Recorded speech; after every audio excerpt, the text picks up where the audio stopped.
الحمدللہ وحدہ لا شریک لہ والصلاۃ والسلام علی من لا نبی بعدہ۔ عید کی نماز ادا کرنا مردوں پر واجب ہے، خواتین پر نہیں ہے۔ بات اچھی طرح سمجھ لیں، بعض خواتین کہتی ہیں کہ ہم بھی عید پڑھیں، ہم بھی جمعہ پڑھیں، ہم بھی باہر جائیں، اور وہ نہ جائیں تو ان کو اندر سے بے چینی ہوتی ہے کہ شاید میں کہ اجر سے محروم رہ گئی۔ تم اجر سے محروم نہیں رہی۔ خاتون کو چاہیے شوہر کے کپڑے تیار کرے، بچوں کے کپڑے تیار کرے، اپنی گھر کی صفائی کرے، عید کا ماحول گھر کا دے، شوہر کو صاف کپڑے مل جائیں، صاف غسلخانہ مل جائے، صاف گھر مل جائے، بچے ستھرے مل جائیں۔ کتنی بڑی عبادت ہے، اپنے گھر کو آباد رکھنا کتنا بڑا اجر ہے۔ تو خواتین کے ذمے جو کام ہے وہ کریں، جو نہیں ذمے اس پر پریشان نہ ہوں، شریعت کو شریعت سمجھ کر عمل کریں۔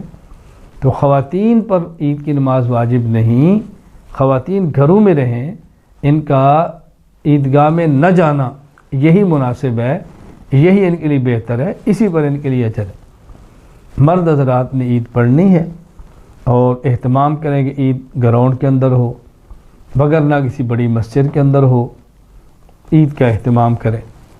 ہاں، اگر خدا نخواستہ ان دنوں میں لاک ڈاؤن کی وجہ سے کسی جگہ پہ اگر پابندی ہو تو پھر عید کیسے پڑھنی ہے، مستقل اس کے مسائل آپ کی خدمت میں پیش کر دیے جائیں گے۔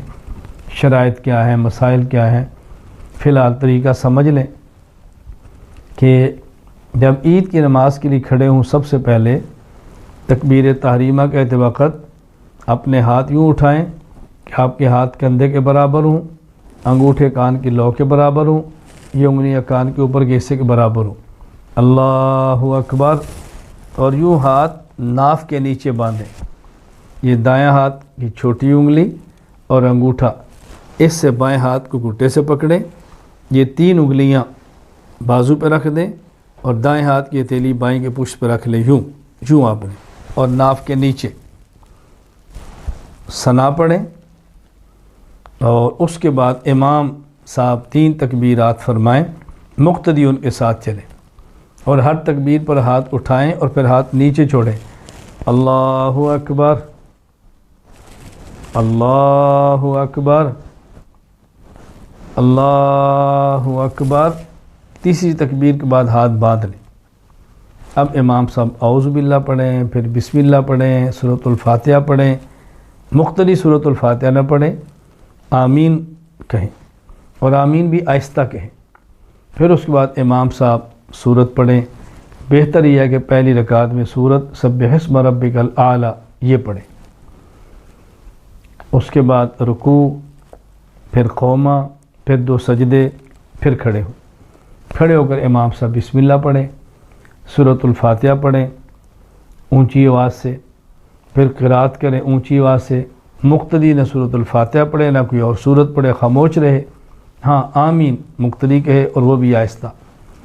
قرات مکمل کرنے کے بعد پھر ہاتھ اسی طرح اٹھائیں، اللہ اکبر، اور ہاتھ چھوڑ دیں، پھر اللہ اکبر، ہاتھ کو چھوڑ دیں، پھر اللہ اکبر، ہاتھ کو چھوڑ دیں۔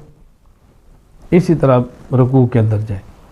تو پہلی رکعت میں تیسری تکبیر کے بعد ہاتھ کو باندھنا تھا، اب تیسری کے بعد ہاتھ کو چھوڑنا ہے، اور پھر رکوع، پھر قومہ، پھر 2 سجدے اور تشہد اور سلام۔ اللہ تعالی ہم سب کو سنت کے مطابق عید کی نماز ادا کرنے کی توفیق عطا فرمائے۔